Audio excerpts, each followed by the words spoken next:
boa noite.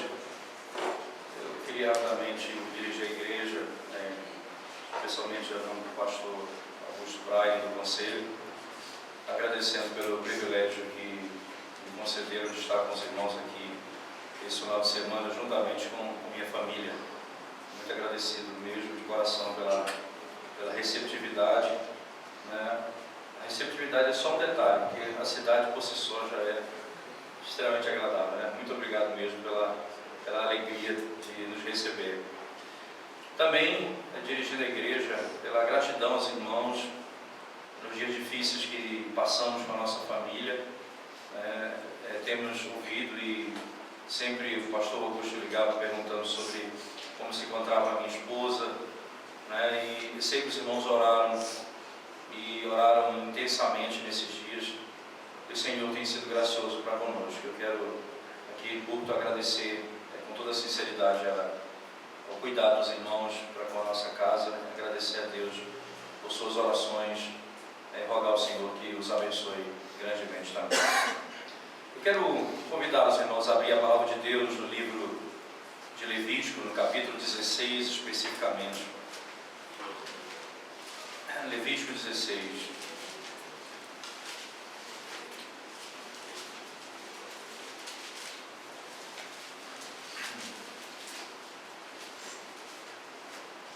Nós vamos ler a partir do verso 1. Falou o Senhor a Moisés depois que morreram os dois filhos de Arão, tendo chegado aqueles diante do Senhor. Então disse o Senhor a Moisés: dize a Arão, teu irmão, que não entre no santuário em todo tempo para dentro do véu, diante do propiciatório que está sobre a arca, para que não morra, porque aparecerei na nuvem sobre o propiciatório. Entrará Arão no santuário com isto: um novilho para a oferta pelo pecado e um carneiro para o holocausto. Vestirá ele a túnica de linho sagrada, terá as calças de linho sobre a pele, cingir-se-á com um cinto de linho e se cobrirá com a mitra de linho. São estas as vestes sagradas. Banhará o seu corpo em água e então se vestirá. Da congregação dos filhos de Israel tomará 2 bodes para a oferta pelo pecado e um carneiro para o holocausto. Arão trará o novilho da sua oferta pelo pecado e fará expiação por si e pela sua casa. Também tomará ambos os bodes e os porá perante o Senhor à porta da tenda da congregação. Lançará sortes sobre os 2 bodes, uma para o Senhor e a outra para o bode emissário. Arão fará chegar o bode sobre o qual cair a sorte para o Senhor e o oferecerá por oferta pelo pecado. Mas o bode sobre o que cair a sorte para bode emissário será apresentado vivo perante o Senhor, para fazer expiação por meio dele e enviá-lo ao deserto como bode emissário. Arão fará chegar o novilho da sua oferta pelo pecado e fará expiação por si e pela sua casa. Imolará o novilho da sua oferta pelo pecado, tomará também de sobre o altar o incensário cheio de brasa de fogo diante do Senhor e 2 punhados de incenso aromático bem moído e o trará para dentro do véu. Porá o incenso sobre o fogo perante o Senhor para que a nuvem do incenso cubra o propiciatório que está sobre o testemunho, para que não morra. Tomará do sangue do novilho e com o dedo o aspergirá sobre a frente do propiciatório, e diante do propiciatório aspergirá 7 vezes do sangue com o dedo. Depois imolará o bode da oferta pelo pecado, que será para o povo, e trará o seu sangue para dentro do véu, e fará com o seu sangue como fez com o sangue do novilho, aspergi-lo-á no propiciatório e também diante dele. Assim fará expiação pelo santuário, por causa da impureza dos filhos de Israel, e das suas transgressões, e de todos os seus pecados. Da mesma sorte fará pela tenda da congregação que está com eles no meio das suas impurezas. Nenhum homem estará na tenda da congregação quando ele entrar para trazer propiciação no santuário, para fazer propiciação no santuário, até que ele saia depois de feita a expiação por si mesmo e pela sua casa e por toda a congregação de Israel. Então sairá ao altar que está perante o Senhor e fará expiação por ele. Tomará do sangue do novilho e do sangue do bode e o porá sobre os chifres do altar ao redor. Do sangue aspergirá com o dedo 7 vezes sobre o altar e o purificará e o santificará das impurezas dos filhos de Israel. Havendo, pois, acabado de fazer expiação pelo santuário, pela tenda da congregação e pelo altar, então fará chegar o bode vivo. Arão porá ambas as mãos sobre a cabeça do bode vivo, e sobre ele confessará todas as iniquidades dos filhos de Israel, todas as suas transgressões, todos os seus pecados, e porá sobre a cabeça do bode e enviá-lo-á ao deserto, pela mão de um homem, à disposição para isso. Assim, aquele bode levará sobre si todas as iniquidades deles para a terra solitária. O homem soltará o bode no deserto. Depois, Arão virá à tenda da congregação e despirá as vestes de linho que havia usado quando entrara no santuário, e ali as deixará. Banhará o seu corpo em água no lugar santo e porá as suas vestes. Então sairá e oferecerá o seu holocausto e o holocausto do povo, e fará expiação por si e pelo povo. Também queimará a gordura da oferta pelo pecado sobre o altar. E aquele que tiver levado o bode emissário lavará as suas vestes, banhará o seu corpo em água e depois entrará no arraial. Mas o novilho e o bode da oferta pelo pecado, cujo sangue foi trazido para fazer expiação no santuário, serão levados fora do arraial. Porém as suas peles, a sua carne e o seu excremento se queimarão. Aquele que o queimar lavará as suas vestes, banhará o seu corpo em água e depois entrará no arraial. Isso vos será por estatuto perpétuo. No 7º mês, aos 10 dias do mês, afligireis a vossa alma, e nenhuma obra fareis, nem o natural, nem o estrangeiro, que peregrina entre vós. Porque naquele dia se fará expiação por vós, para purificar-vos, e sereis purificados de todos os vossos pecados perante o Senhor. É sábado de descanso, solene para vós outros, e afligireis a vossa alma, é estatuto perpétuo.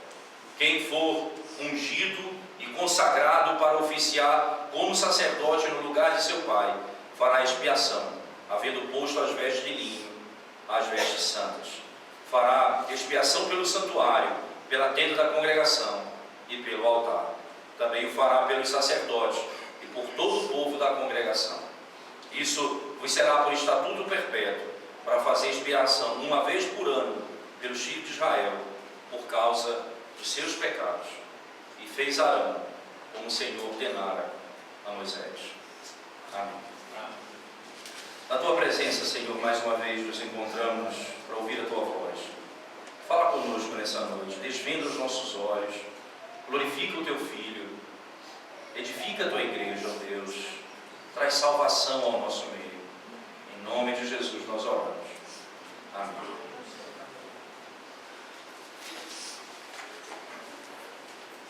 A maior de todas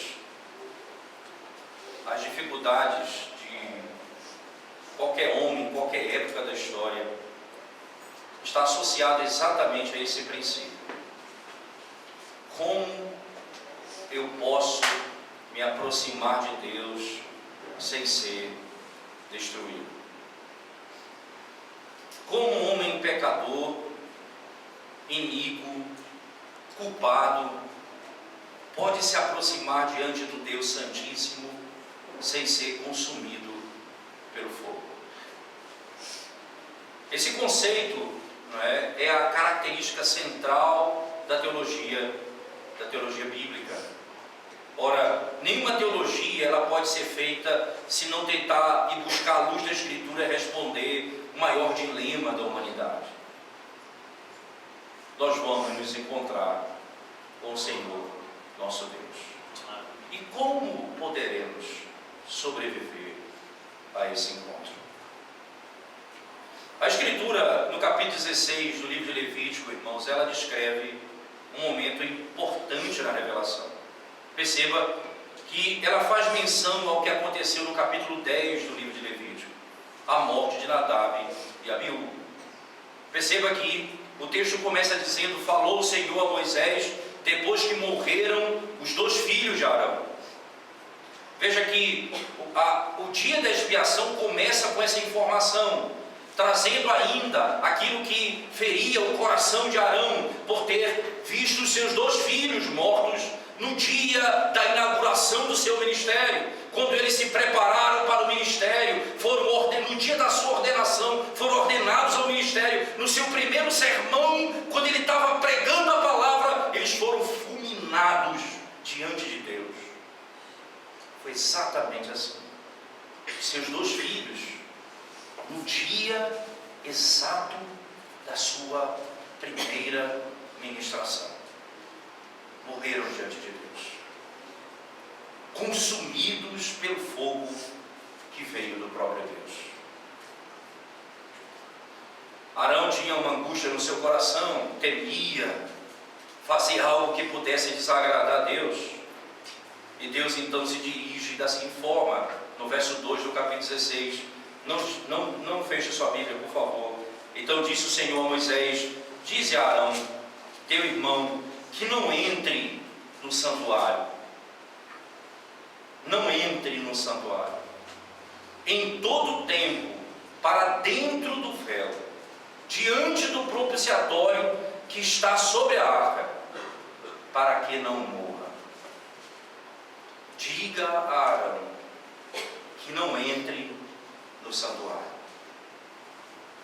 Interessante, irmãos, que esse é um momento fundamental na história da revelação. Se você voltar comigo para o finalzinho do livro de Êxodo, por favor, volte comigo, capítulo 40 do livro de Êxodo,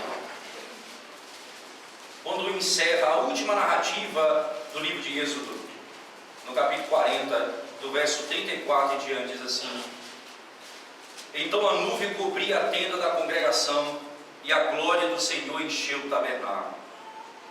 Moisés, veja a informação que é dada no texto: Moisés não podia entrar na tenda da congregação, porque a nuvem permanecia sobre ela, e a glória do Senhor enchia o tabernáculo. Perceba, ora, Moisés, irmãos, que na descrição bíblica, não é? Ele foi aquele que estava no monte vendo e recebendo de Deus como deveria ser construído o tabernáculo, os moldes do tabernáculo. Recebeu de Deus a lei que serve exatamente como parâmetro para toda a igreja neotestamentária ainda hoje, as leis que são reconhecidas como as leis morais de Deus. Agora, esse Moisés, quando a glória do Senhor desce sobre o tabernáculo, é dito: Moisés não podia entrar na tenda da congregação. Termina assim a narrativa de Êxodo, e começa Levítico no capítulo 1 dizendo: chamou o Senhor a Moisés da tenda da congregação e disse: fala aos filhos de Israel e diz-lhes: quando algum de vós trouxer oferta ao Senhor. Veja, aqui a palavra oferta e o verbo trazer, eles são exatamente a mesma raiz. Você não pode se aproximar de Deus sem trazer nada nas suas mãos. Exatamente esse é o princípio. Quando você chegar diante de Deus trazendo a sua oferta, e a palavra oferta vem exatamente do mesmo verbo, da mesma raiz do verbo trazer, ele vai trazer quando se aproximar. Perceba, como é que eu posso me aproximar dele? Aí ele diz: ele precisa trazer um holocausto. Ninguém poderá voltar à minha presença se não for por meio do sangue do Cordeiro. Mas isso não apenas remonta ao capítulo 40 de Êxodo e o começo de Levítico. Isso remonta, na realidade, à origem, lá no livro de Gênesis, no capítulo 3, quando Adão e Eva pecaram, quebrando a lei do Senhor. O que aconteceu? Eles foram expulsos da presença de Deus. Eles foram tirados da presença de Deus, porque quebraram a lei de Deus. foram expulsos da presença dele. E foi colocado um anjo com uma espada, impedindo o acesso à árvore da vida. Veja, a Bíblia, a partir do momento da queda, descreve uma separação entre Deus e os homens. Daí a linguagem bíblica agora é como eu me aproximo, como eu chego perto de Deus. E a glória agora é manifestada não agora pelo paraíso, não agora pelo Éden. A glória é manifestada pelo tabernáculo, a casa de Deus. Daí o princípio se estabelece, certamente uma íntima relação entre paraíso e tabernáculo. Os teólogos do século XVII diziam algo que eu concordo plenamente: a obra da redenção é superior à obra da criação. Deus não fez o mundo em 6 dias e o tabernáculo em 40.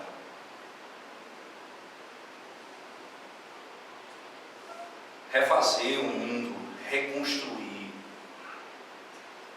somente pela obra da redenção. O mundo vai ser refeito. E esse processo se dará por meio da morte e da ressurreição, por meio do sacrifício que expia pecado. Se você não tiver alguma dúvida de que isso é uma realidade, uma associação entre paraíso e entre jardim e tabernáculo, e existe íntima relação entre eles, é só nós irmos ao livro de Apocalipse. Por favor, a descrição da cidade santa. Veja, por favor, Apocalipse 21 e 22.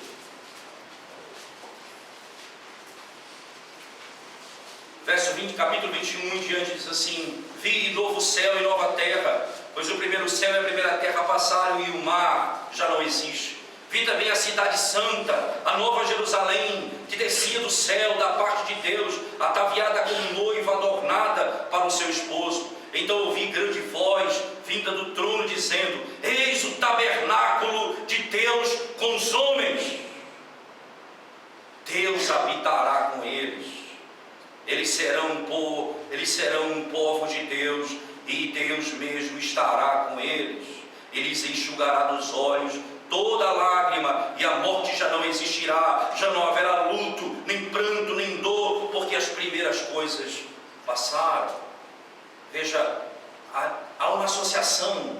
A nova Jerusalém, o novo céu e nova terra, é uma cidade, é um santuário.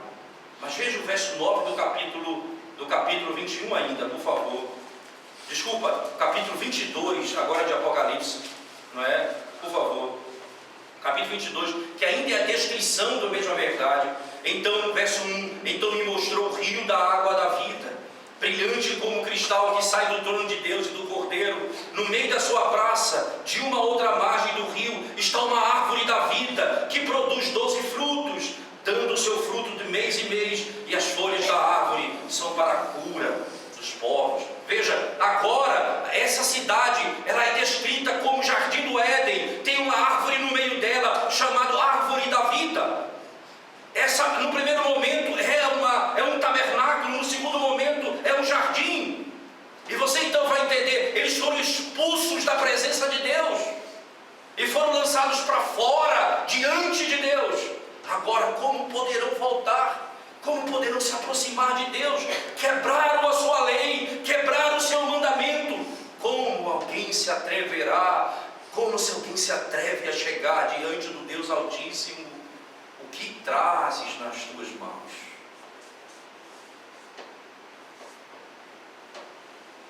O livro de Levítico responde dizendo: eu só posso voltar se eu trouxer nas mãos o sangue do Cordeiro que foi imolado. Eu só posso me aproximar dele se eu trouxer nas mãos o sangue do Cordeiro. O que aconteceu com Nadab e Abiú, o que aconteceu exatamente com a construção do tabernáculo em Êxodo 40 e no início de Levítico 1, o que aconteceu no Éden, representa exatamente essa estrutura. alguém que se aproxima de Deus sem ter sido lavado pelo sangue do Cordeiro não subsistirá. Em outras palavras, se o Cordeiro não for o seu sacrifício, você será o seu próprio sacrifício. Se Cristo não for o teu substituto, você será o seu próprio sacrifício. Não escapará do juízo de Deus. Voltando ao capítulo 16, por favor, o texto então diz assim: veja, para não diga a Arão, diz a Arão teu irmão que não entre no santuário.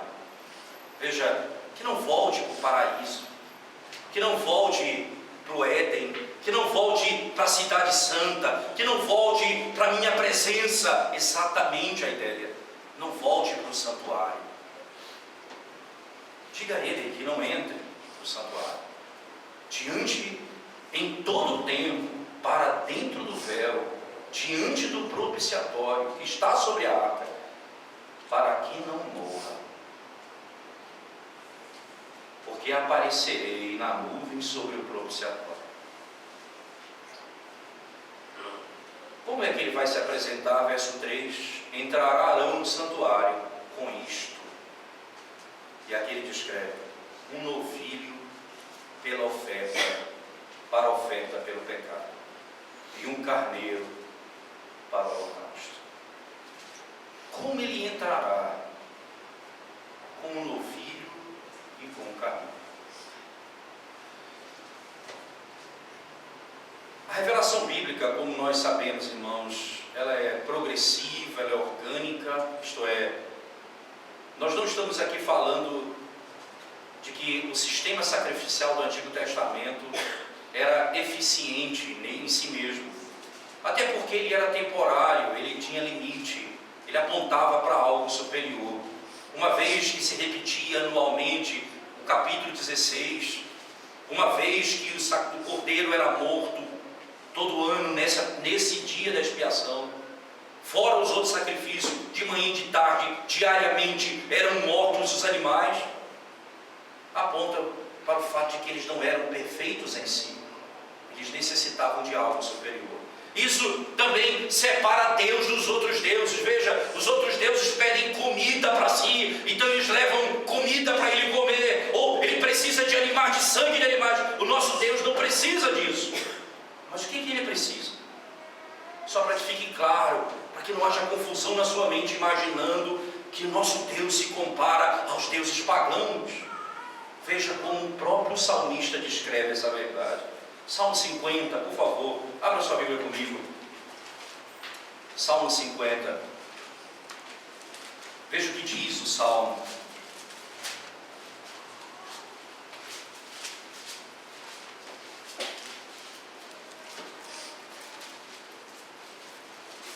Salmo 50, a partir do versículo 1, ele diz assim: fala o poderoso Senhor Deus, e chama a terra desde o levante até o poente. Desde Sião, excelência de formosura, resplandece Deus. Vem o nosso Deus e não guarda silêncio. Perante ele arde um fogo devorador, ao seu redor esbraveja grande tormenta. Intima os céus lá em cima e a terra para julgar o seu povo. Congregai os meus santos, os que comigo fizeram aliança, por meio de sacrifícios. Os céus anunciam a sua justiça, porque é o próprio Deus que julga. Escuta, povo meu, e eu falarei, ó Israel, e eu testemunharei. Contra ti eu sou o Deus, o teu Deus.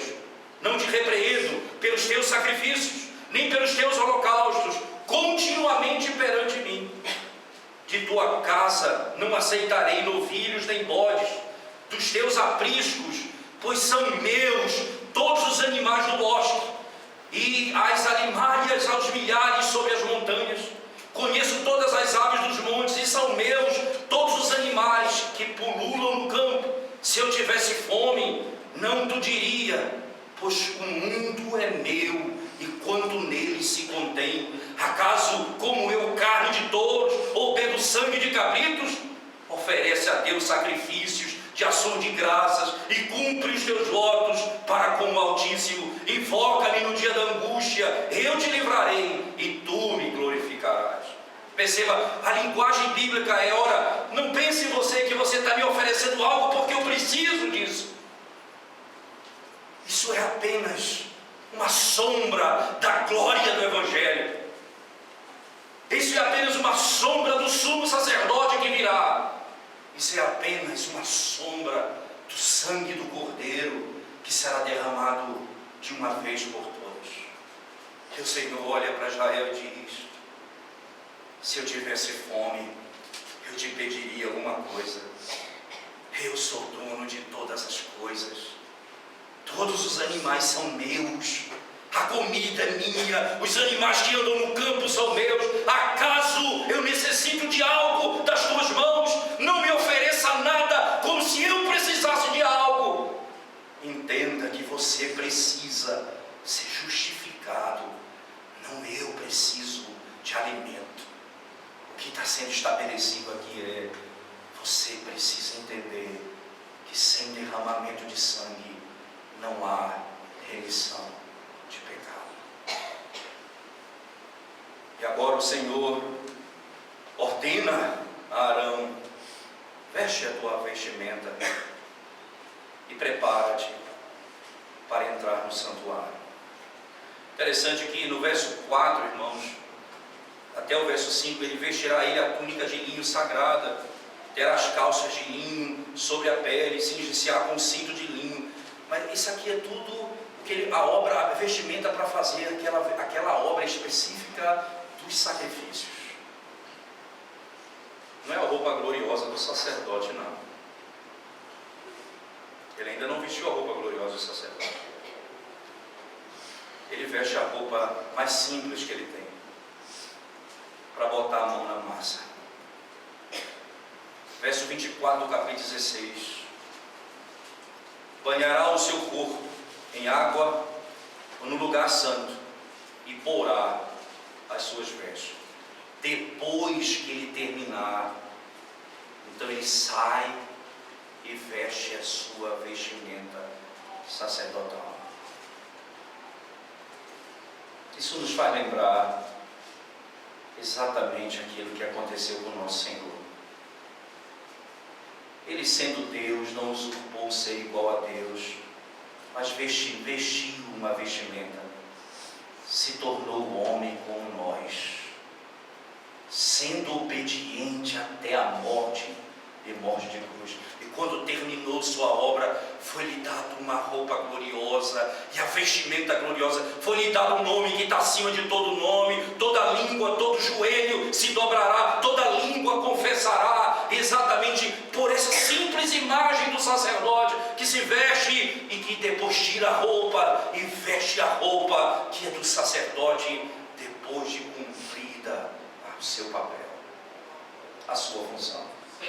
Aponta não para algo desse mundo, mas para a obra de Cristo nosso Senhor.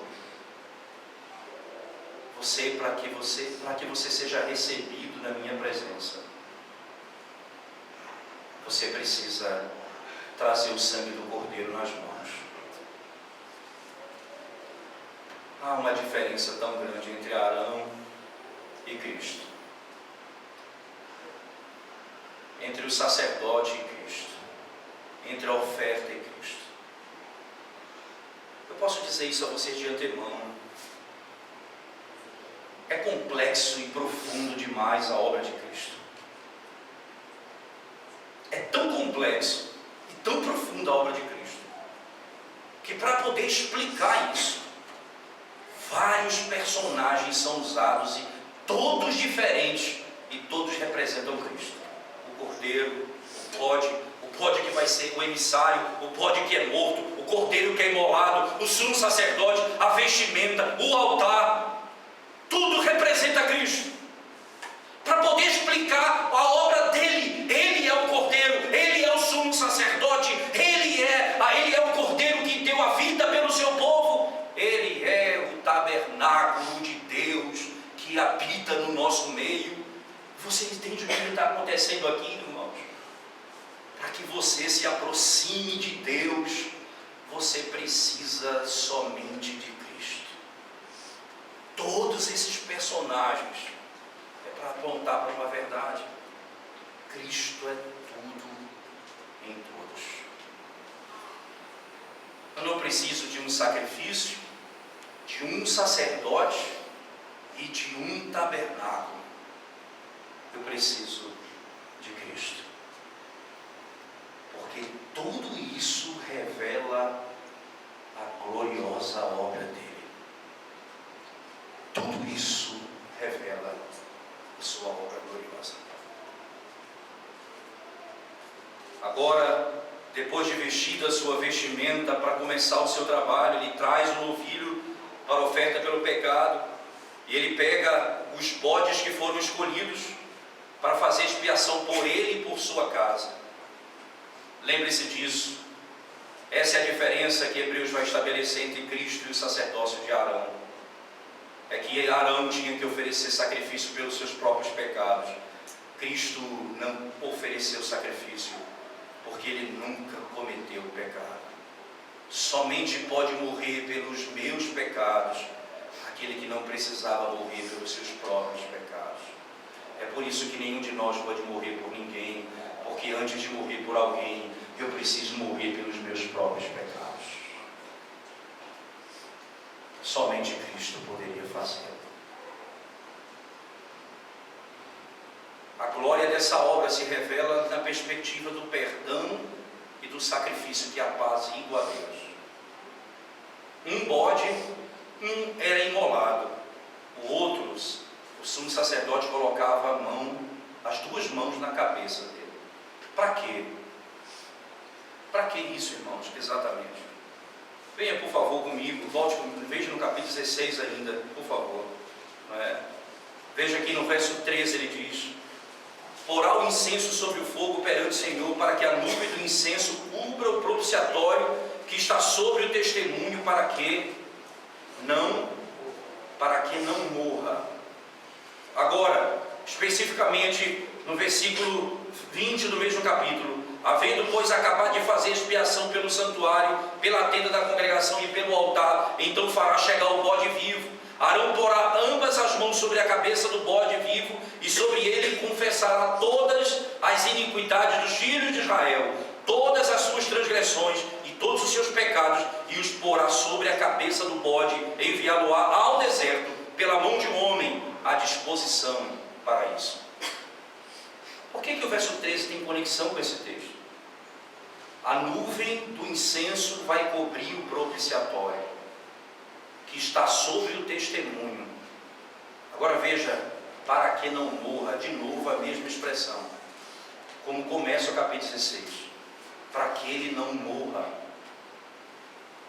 O que é, irmãos, exatamente, o que significa o testemunho? O que estava na arca? O que estava dentro dela? A lei de Deus. A lei de Deus estava lá dentro. E como você vai chegar diante do Deus Altíssimo, sabendo que você é um violador da lei de Deus, que você tem quebrado a sua lei? Como você escapará do fogo que consome o pecado? Não há escapatória. O que acontece? A imagem é essa: o incenso produzirá uma fumaça que vai cobrir a tampa do propiciatório. Quando Deus olhar, Ele não vê o pecado, porque o sangue do Cordeiro cobre o pecado do seu povo. Se o sangue do Cordeiro não está sobre a tampa,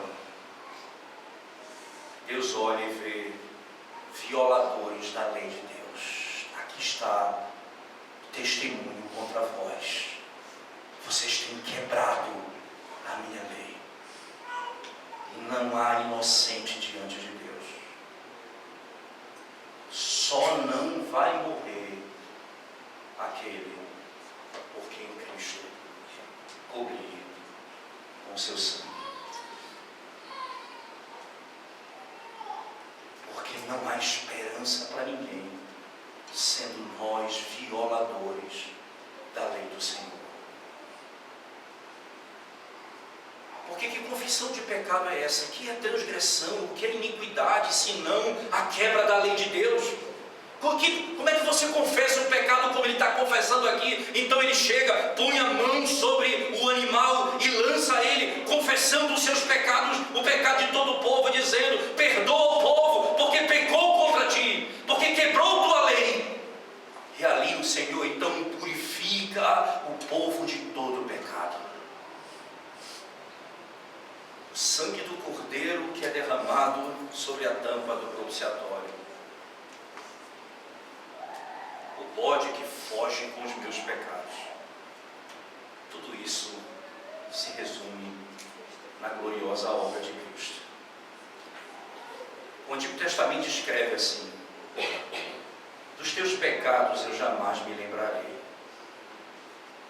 Eu os lançarei no mais profundo abismo. Eu colocarei atrás de mim e dele, e para eles nunca mais olharei. Assim como o Oriente dista do Ocidente, assim também,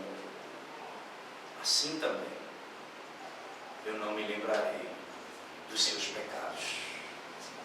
Essa é a linguagem que o bode leva, foge. Então essa é a única possibilidade que alguém pode ter de não ter o seu pecado por condenação, mas ter o seu pecado purificado pelo sangue do Cordeiro, quando Cristo, o sumo sacerdote, que oferece o seu próprio sangue e a sua própria vida, derramar a sua vida em nosso favor. João Batista disse: eis o Cordeiro de Deus que tira o pecado do mundo. A celebração que mostra exatamente essa impossibilidade. A arca do testemunho, nós entraremos na presença dele. Se alguém chegar diante dele sem o sacrifício do Cordeiro, morrerá. Não é diferente isso, irmãos, do Evangelho que nós muitas vezes temos ouvido nos nossos dias. E que não há necessidade de arrependimento, e que a mensagem só fala de coisas positivas necessariamente, de autoestima, de elevavam o bem-estar das pessoas, não é? Ora, isso, irmãos, não tem efeito algum, porque no dia em que nós nos encontrarmos com o Senhor, essa realidade será totalmente esquecida, e agora haverá pavor, porque nós estaremos diante da lei de Deus, e toda a nossa vida, e todo o nosso pecado diante dos nossos olhos. E quem poderá me livrar dessa condenação? Jesus Cristo, o Cordeiro de Deus, é o único que pode fazer. Não haverá esperança para nenhum deles. Essa narrativa, irmãos, e a essência desse texto nos ajuda a entender. No último verso 34 diz assim: isto vos será por estatuto perpétuo, para fazer expiação uma vez por ano pelos filhos de Israel. Uma vez por ano, essa expiação era feita, quando o sumo sacerdote entrava no Santo dos Santos. Todos os outros sacrifícios eram feitos lá fora. Uma vez por ano, ele entrava no Santo dos Santos. Mas é intrigante, lembre-se disso. Havia um véu que separava, e havia nesse véu um bordado de anjos. O texto fala que eram anjos bordados. E dentro da tampa, lá na tampa do propiciatório, da mesmo material, 2 anjos saíram. Como o jardim do Éden, protegendo a entrada da árvore da vida. Quem entrar se sem o sangue do Cordeiro, será destruído pelo Senhor. Quem se aproximar sem a obra de Cristo está consumido pela ira de Deus. E qual é o espírito daquele que se aproxima quando entende essa verdade? Não há sorriso nos nossos lábios, mas há um temor no nosso coração. Porque é essa verdade dessa mensagem. Verso 30 do mesmo capítulo, por favor. Porque naquele dia se fará expiação por vós, para purificar-vos, e sereis purificados de todos os vossos pecados perante o Senhor. É sábado de descanso. Descanso solene para vós outros. Afligireis a vossa alma. É estatuto perpétuo. Vocês vão afligir a sua alma. E essa aflição não é maquiada. É como o publicano diante do Deus Altíssimo, que não conseguia levantar os olhos para os céus e batia no peito dizendo: ó Deus, se propício a mim, porque eu sou pecador. Se o Senhor não tiver misericórdia de mim, eu estou destruído. Eu sou um ladrão, eu tenho roubado e tenho feito o que é mal aos teus olhos. Tem misericórdia de mim, Senhor. Essa é a aflição, essa é a tristeza segundo Deus, como diz Paulo, que produz salvação, não a tristeza segundo o mundo, que leva à destruição. É a aflição, como Tiago diz: tire o sorriso e troque pelo pranto diante de Deus. Humilha o teu coração diante do Senhor, para que Ele te exalte. Quebra a tua soberba, reconhece o estado de perigo que você se encontra e clame por misericórdia. Aflige a tua alma e corre para o Senhor, porque Ele é rico em misericórdia e Ele é rico em perdoar. Corra, aflige a tua alma, quebranta o teu coração. Se hoje você ouviu a voz do Espírito, não endureça o seu coração. Clame a misericórdia do Senhor, porque Ele é poderoso para perdoar os nossos pecados. Amém. Vamos orar ao Senhor mais uma vez, irmãos. Deus Santo, cheio de misericórdia, nós bendizemos o Teu nome por Tua palavra e rogamos ao Senhor que aplique a Tua palavra ao nosso coração poderosamente, trazendo salvação, santificação, conforto e alegria ao Teu povo. A nossa esperança és Tu, Senhor. Em Ti confiamos, ó Cordeiro bendito de Deus, Senhor das nossas vidas, Pastor das nossas almas, Redentor, Sumo Sacerdote, Cordeiro de Deus. Tu és tudo em todos, ó Deus, e nós dependemos somente de Ti, ó Cristo, ó Filho do Deus Altíssimo. No Teu nome oramos. Amém, Senhor.